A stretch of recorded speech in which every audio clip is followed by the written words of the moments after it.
तालिबान ने अफगानिस्तान पर कब्जा कर लिया, कोई असर हुआ क्या वहां? सांसदों को भी रातों रात सब कुछ छोड़ करके निकलना पड़ा कि नहीं निकलना पड़ा? बोलो, तुम्हें क्या लग रहा है तुम्हारे देश में ये स्थिति नहीं बन रही?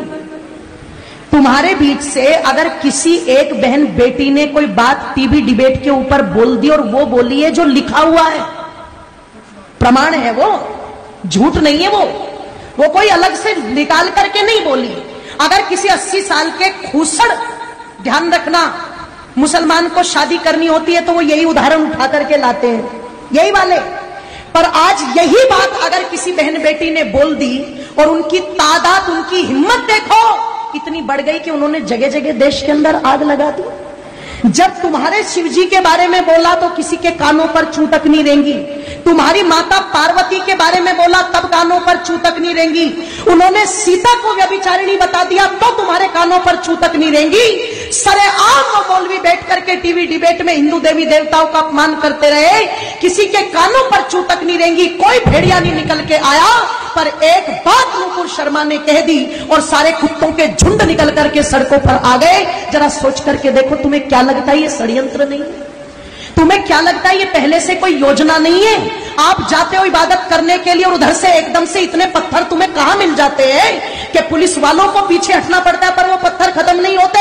आपको क्या लगता है इसके पीछे कोई योजना नहीं है? और इसके पीछे कोई योजना नहीं है कि जो भाईचारे के गीत सुनाए जाते हैं वो सारे के सारे गीत हमारे लिए है, क्या वो उन पर गीत लागू नहीं होता?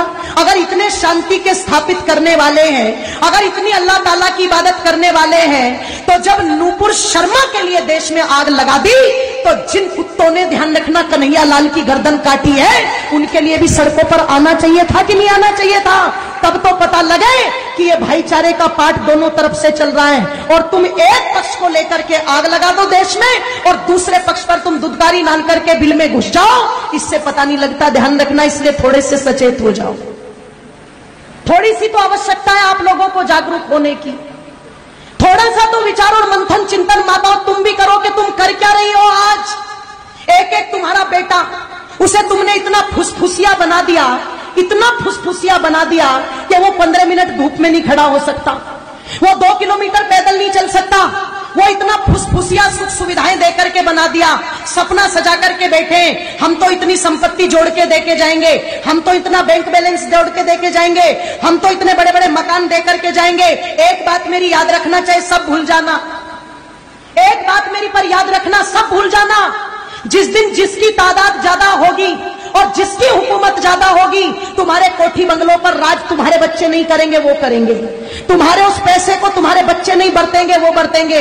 तुम्हारी संपत्ति पर मालिकाना अधिकार तुम्हारा नहीं होगा, उनका होगा। अगर यकीन ना हो तो कश्मीर का इतिहास ज्यादा पुराना नहीं है, अगर यकीन ना हो तो पाकिस्तान को अलग हुए ज्यादा समय नहीं हुआ है, जब रातों रात अपना सब कुछ छोड़कर के वहां से भगना पड़ा था। वो जमीन भी छोड़ी, वो कोठी बंगले भी छोड़े, वो धन संपत्ति भी छोड़ी। और इससे ज्यादा और दुर्गति क्या होगी कि छोटे छोटे दुधमुहे बच्चों को अपना पेशाब पिला पिला करके भारत तक उनको लाना पड़ा। तुम सोच करके देखो, ये स्थिति हो चुकी है।